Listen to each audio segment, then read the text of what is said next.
Muchas gracias. Muchas gracias por esta oportunidad de compartir con la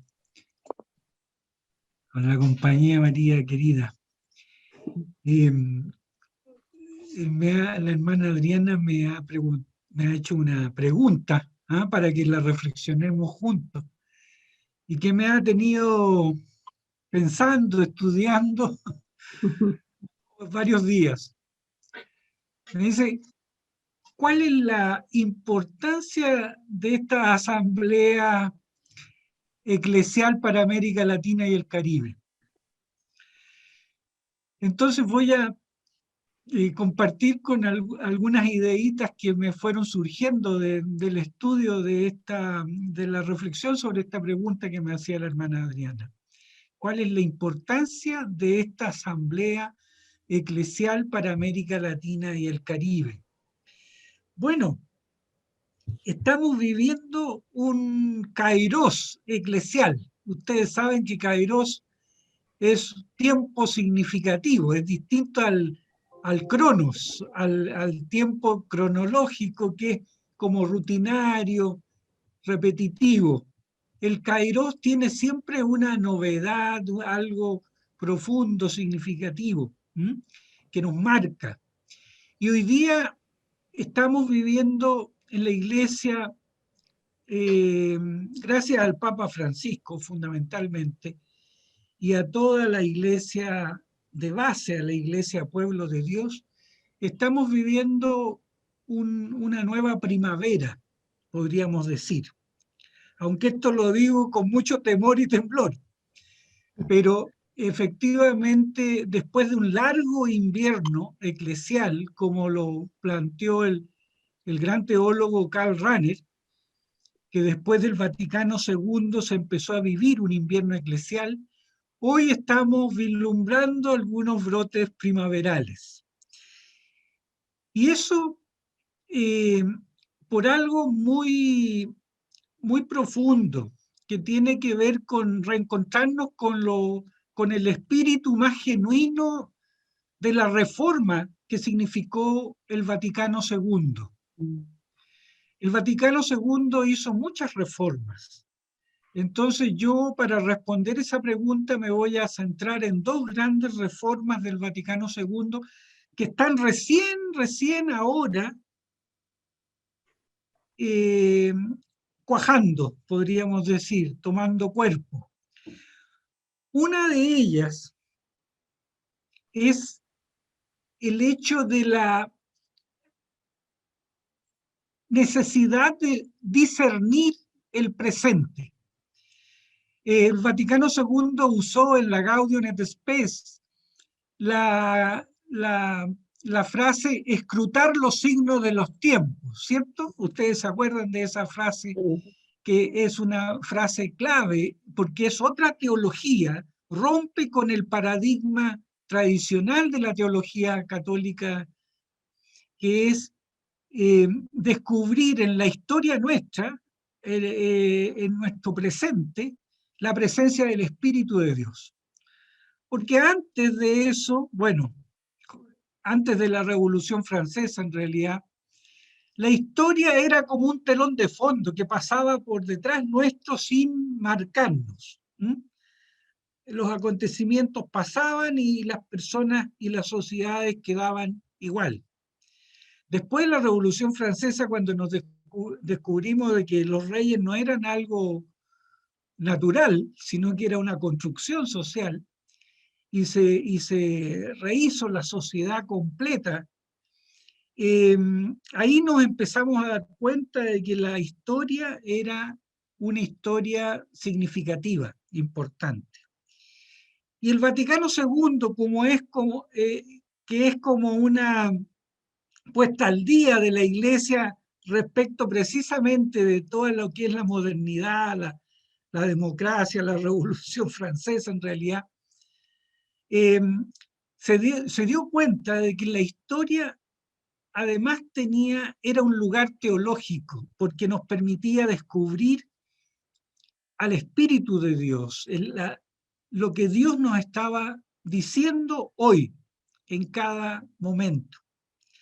Entonces, desde ahí para adelante, discernir los signos de los tiempos es una tarea clave.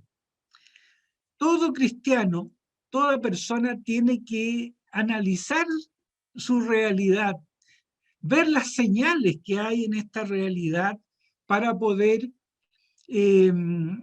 escuchar la voz de Dios. ¿Mm?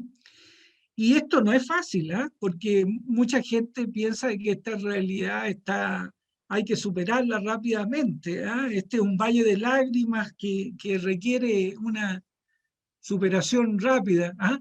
Más allá de nuestra historia. Entonces, la Iglesia empezó, y especialmente la Iglesia latinoamericana, después del Vaticano II, empezó a ejercitar esta herramienta fundamental que se descubrió con los signos de los tiempos, que es una herramienta, en el fondo, es un instrumento que nos ha producido la reflexión teológica para poder interpretar bien incluso la palabra de Dios. La palabra de Dios se interpreta de cara a los acontecimientos, ¿ah? Y también teniendo presente la realidad de la comunidad. Es un círculo interpretativo, un círculo hermenéutico. ¿Ah? Está el texto de la revelación, la Biblia, la palabra de Dios, está la comunidad, ¿cierto? ¿Qué está viviendo la comunidad? ¿Cómo está leyendo el texto? Pero también está el contexto, la realidad más amplia.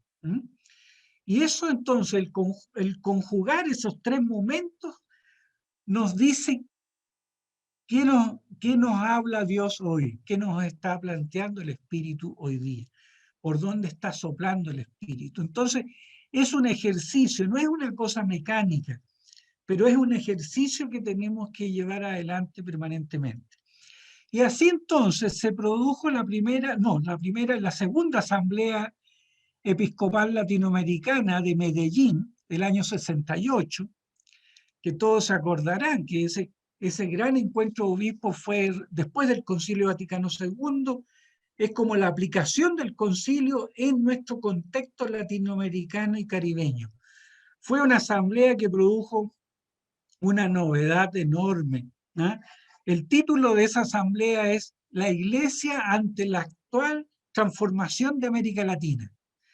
Entonces es un título muy cercano a los procesos que se estaban viviendo en esos años 60, de revolución, de ansias de liberación de los distintos sectores populares del continente. Después viene la Asamblea de Puebla, que es el año 79, donde el tema es la cultura. El título de la asamblea, se los digo inmediatamente, es la evangelización en el presente y en el futuro de América Latina.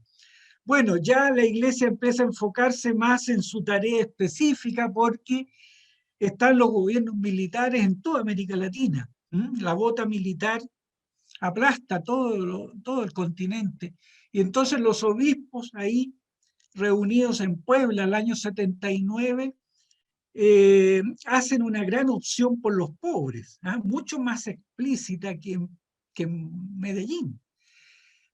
Pero ya se tienen que referir más a su tarea específica y no hablar tanto de la realidad. Después viene la Asamblea de Santo Domingo, el año 92, sobre la nueva evangelización, promoción humana y cultura cristiana, Jesucristo ayer, hoy y siempre. Bueno, eso en Santo Domingo ahora se vive el invierno eclesial más frío, porque hay una intervención de Roma en la Asamblea de los Obispos Latinoamericanos y se expresan los obispos con mucha dificultad. Pero igual la Asamblea de Santo Domingo tiene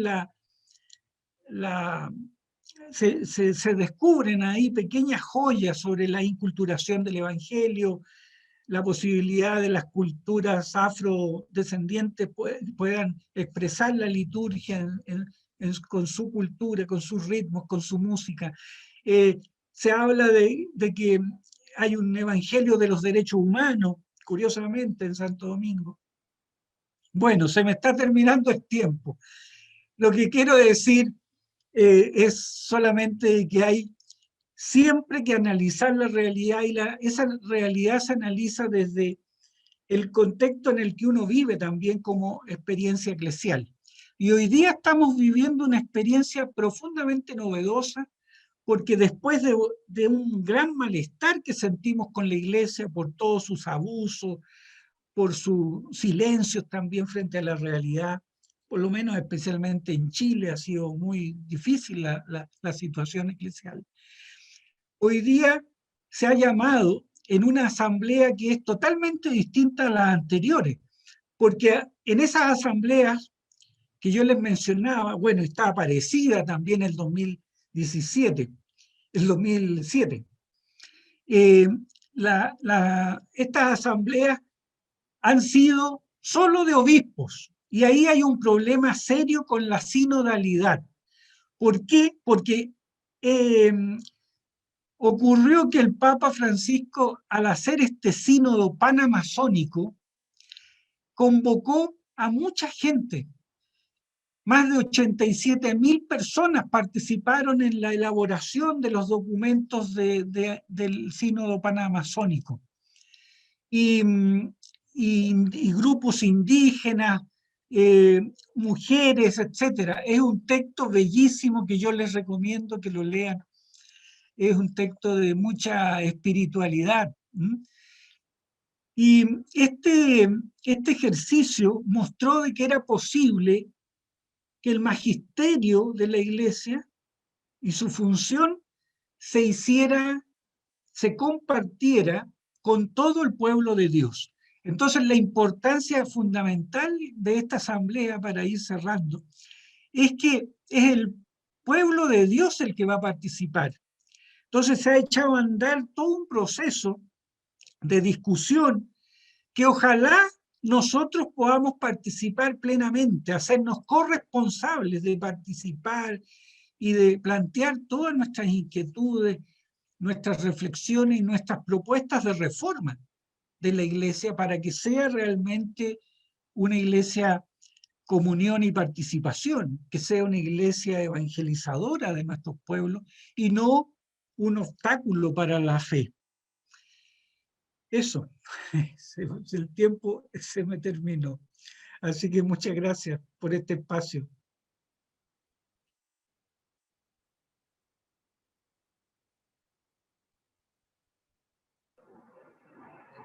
Silvia.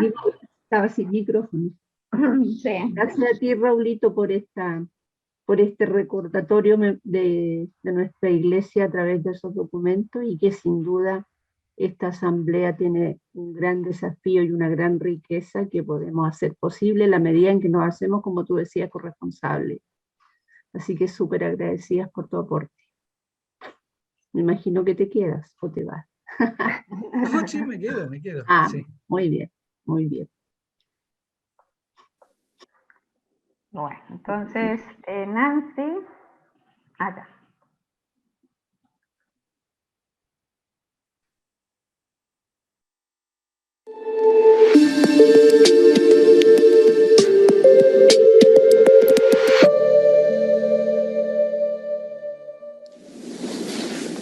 Querido Miguel, el domingo se va a hacer el lanzamiento de la primera asamblea eclesial. Quiero estar junto a ustedes en este momento y en la preparación hasta noviembre. La asamblea eclesial es la primera vez que se hace. No es una conferencia del episcopado latinoamericano como se hicieron las anteriores, la última aparecida. Bueno, todavía tenemos que aprender mucho. No, es otra cosa. Es una reunión del pueblo de Dios. Laicas, laicos, consagradas, consagrados, sacerdotes, obispos, todo el pueblo de Dios que va caminando. Se reza, se habla, se piensa, se discute, se busca la voluntad de Dios. Yo te daría dos criterios que los acompañen en este tiempo. Tiempo que nos abre un horizonte de esperanza. Primero, junto al pueblo de Dios. Que esta asamblea especial no sea una élite separada del santo pueblo fiel de Dios. Junto al pueblo. No se olviden que todos somos parte del pueblo de Dios. Todos somos parte. Y ese pueblo de Dios, que es infalible e incredendo, como nos dice el concilio, es el que nos da la pertenencia. Fuera del pueblo de Dios surgen las élites ilustradas, de una ideología, de otra, y eso no es la Iglesia. La Iglesia se da a partir del pan. La Iglesia se da con todos, sin exclusión. Y una asamblea eclesial es signo de esto, una iglesia sin exclusión. Y la otra cosa que hay que tener en cuenta es la oración. En medio de nosotros está el Señor. Que el Señor se haga sentir. Y de ahí nuestro pedido para que esté con nosotros. Los acompaño con mi oración y con mis buenos deseos. Y adelante, con coraje. Que Dios los bendiga a todos. Y por favor, no se olviden de rezar por mí.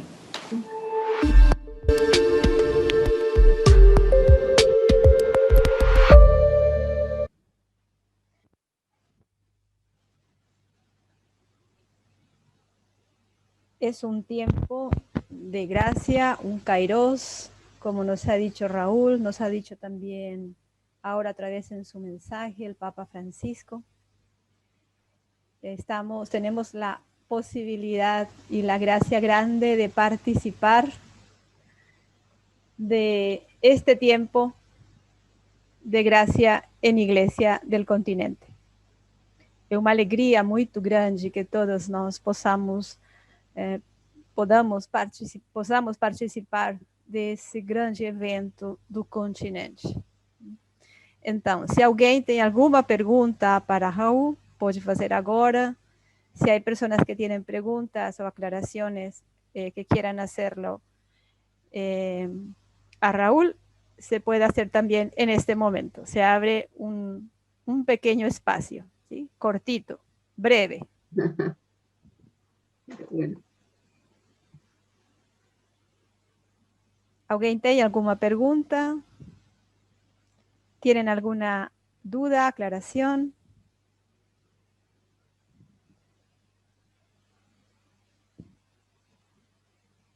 Bueno.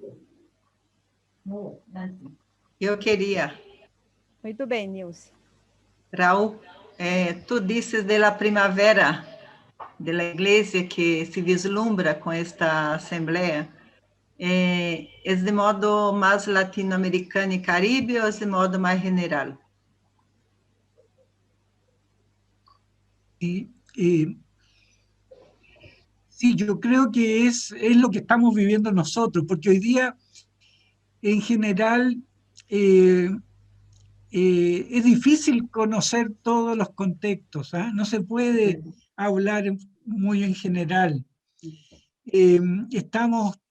Es cierto, estamos muy conectados, pero yo creo que efectivamente es lo que nosotros estamos viendo. Hay mucha situación que nos hace pensar de que hay signos de esperanza, de brotes primaverales.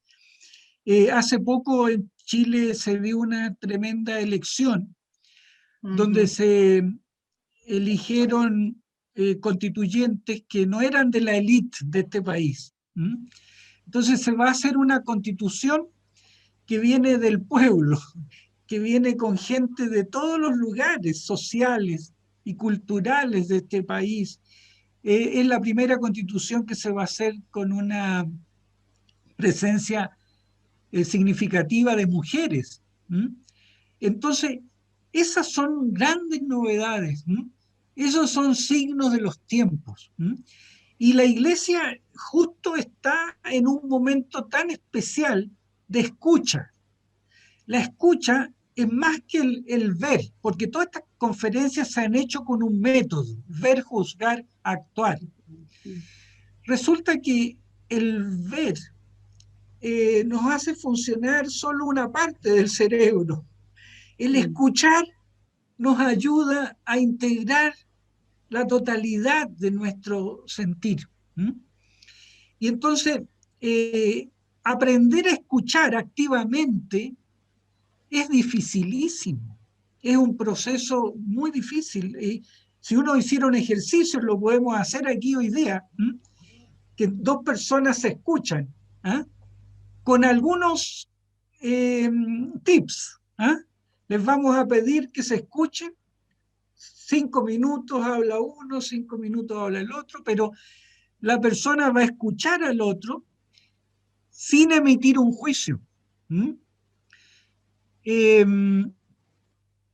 sin interpretar, creando como un vacío, sin dar consejos, porque lo común es que cuando uno escucha al otro inmediatamente le plantea lo que uno ha vivido y cómo lo ha resuelto, ¿verdad? Aceptándolo al otro tal como es, tal como le plantea las cosas. Y lo único que uno le puede devolver es en las propias palabras devolver lo que ha escuchado, a ver si el otro se escucha. Y eso es un tema de comunicación humana que es fundamental que lo desarrollemos.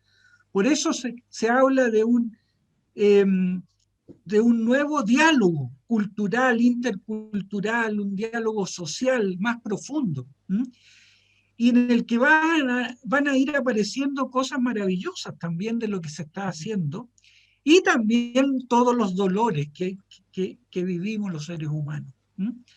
Entonces yo pienso de que yo estoy optimista y soy un tipo con mucha esperanza de que esto va a ir avanzando. Ahora, si nosotros lo interpretamos solo racionalmente, claro, racionalmente no hay muchas posibilidades de transformación, si uno dijera así, por la edad de las personas que hay en las comunidades eclesiales, en fin, por todos los condicionamientos culturales, de formación. Esto que el Papa dice hay una élite que no se siente pueblo. Bueno, toda la formación que se ha hecho del clero en América Latina es una formación que los ha construido como élite. Con 6 años de teología, cualquier persona, y de la teología clásica, cualquier persona se va a sentir superior a los demás. Y la experiencia del pueblo de Dios, como dice el Vaticano II, por el bautismo nos constituimos en una comunidad de iguales. Esa experiencia es muy difícil de tenerla hoy día en la iglesia, pero sí hay mucha gente que se siente un igual, aunque sea obispo o papa.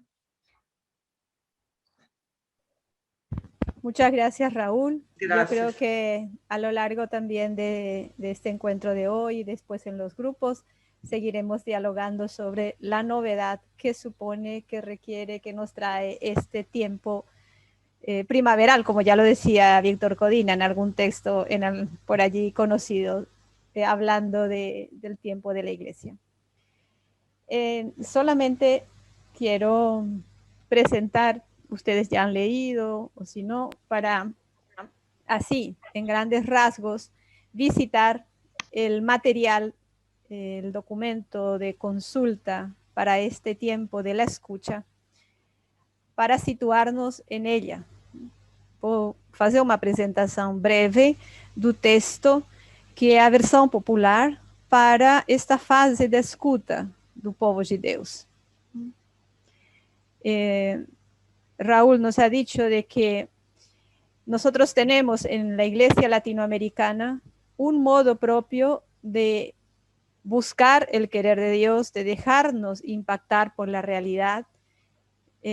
Bueno, es un modo propio aprendido también de comunidades cristianas y comunidades de cristianos comprometidos de la hermana Europa, ¿verdad? De Francia. En este caso, el ver, juzgar y actuar es un método heredado. En ese sentido, creo que es importante saber que el dinamismo de la iglesia que nos hace sentirnos hermanos y hermanas independientes del contexto regional de donde hemos nacido o al cual pertenecemos. Somos la gran iglesia. Entonces, en la guía para el camino hacia la Asamblea Eclesial de América Latina y el Caribe, que es la versión que vamos a utilizar, el documento que nos anima y nos ayuda para esta fase de la escucha. Aquí una cosa muy importante, que nosotros podamos, en realidad, la invitación que se nos hace es no solamente hacer como completar un formulario, ¿sí? O sea, no se trata solamente de completar un formulario, sino de que sea un evento, es un evento eclesial, que sea un encuentro de comunidad, como reavivar las pequeñas comunidades que han sido núcleos eclesiales fuertes desde Medellín hasta ahora, que dinamizan nuestra andadura eclesial. Entonces tenemos en este momento la gran ocasión de reavivar eso, de armar la reunión comunitaria, invitar a los que van a participar, poner símbolos, hacerlo festivo. O sea, es un momento de palpitar también con lo que el Espíritu quiere para nosotros. Entonces, en esta versión popular vamos a encontrar todo un método. El logo es muy bonito. Si me das la siguiente, Ana, por favor. Anterior. O logotipo do encontro, desse tempo da Assembleia, também nos diz que todos nós estamos nessa barca, a igreja, conduzida pelo Espírito. Por isso, o que estava dizendo antes, que nós temos a ocasião de reavivar a chama das comunidades eclesiais de base. No Brasil tem sido tão forte sempre, parece que há um tempo atrás, até agora, tem ficado isso um pouquinho mais assim, passivo.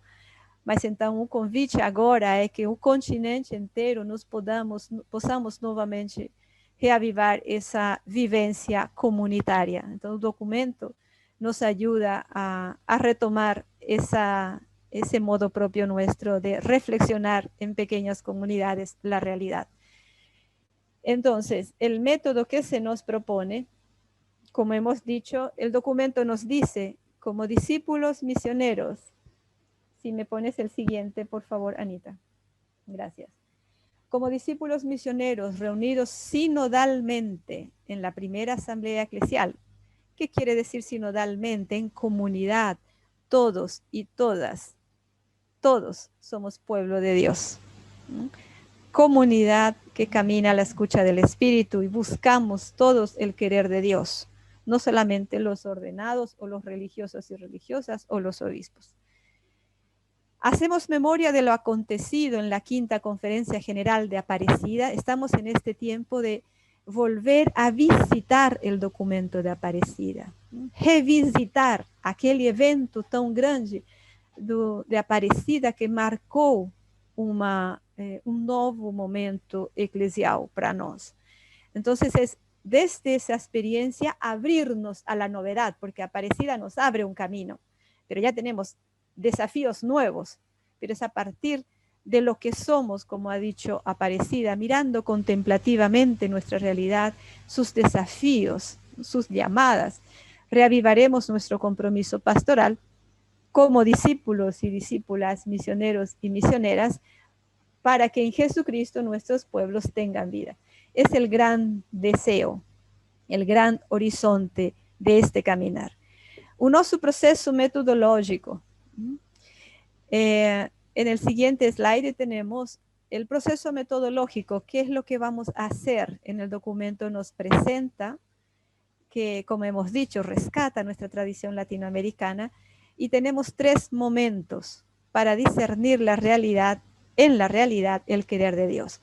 Son 3 momentos fortes, que nas reuniões comunitárias nós vamos discernir juntos a vontade de Deus para nós neste continente.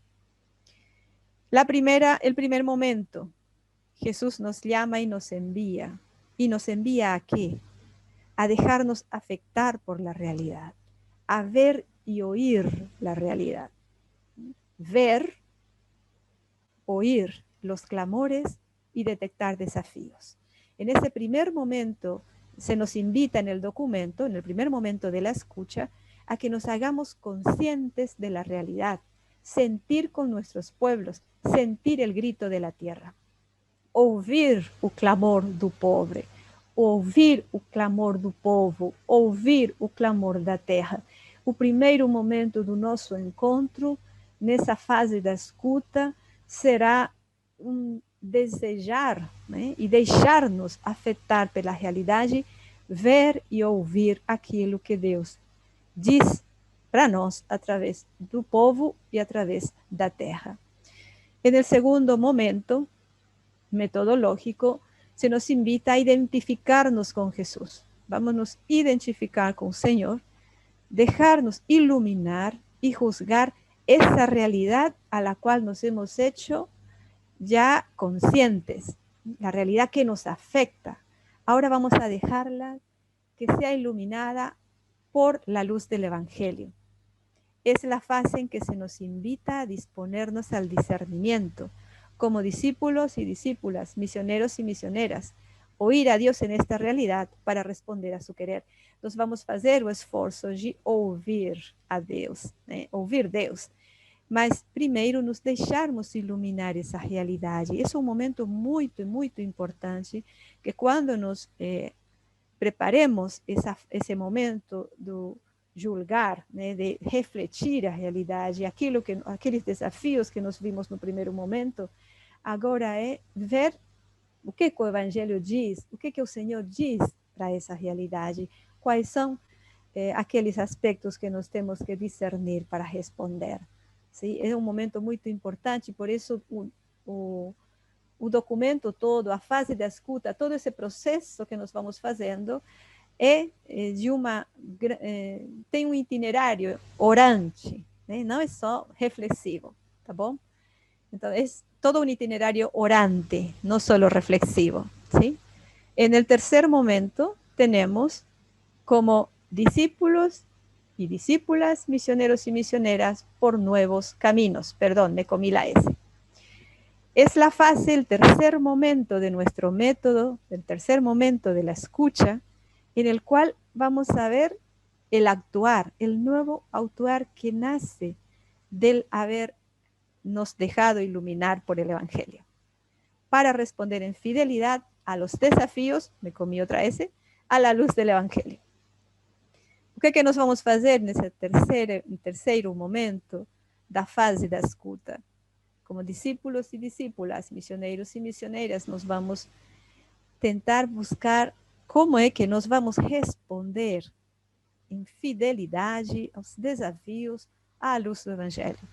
É um momento do agir, também será fruto do discernimento. Descobrir juntos e juntas caminhos novos para uma evangelização integral. Isto também é nessa búsqueda orante en el cual nosotros intentaremos descubrir esos caminos nuevos para una evangelización integral que tiene sus fases. Entonces, esta fase de la escucha, este es el documento en el cual se nos invita, sobre todo, en la siguiente, Anita, que nuestra voz se escuche y todos y todas podamos participar de esta búsqueda eclesial. Animarnos a la fuerza del Espíritu, que todos y todas podamos recuperar la importancia de nuestro aporte en el caminar eclesial. La iglesia somos todos y todas, nos ha dicho el Papa. Y todos y todas somos llamados y llamadas a salir a prisa por los caminos, al encuentro de tantos y tantas que en medio de la incertidumbre que estamos viviendo han perdido la esperanza. Somos llamados, somos interpelados e interpeladas como igreja a nos situarmos nesse caminho, a fazer o itinerário juntos para ver aquilo que o Senhor está pedindo, sair à prisa, sair rápido, né, correndo nos caminhos, pelas veradas e os caminhos, ao encontro daqueles que estão perdendo a esperança nesse tempo tão forte. Esse é o nosso convite. O documento nos invita a ser juntas e juntos este trayecto. En el último, creo que tenemos, ok, es el envío. Jesús que nos envía, es Jesús quien nos convoca en comunidad, nos anima a hacer esta reflexión juntos como iglesia del continente y nos envía. Y nosotros que estamos aquí somos llamados a animarnos y animar a todos a participar de esta gran fase al cual somos invitados. Muy obrigada.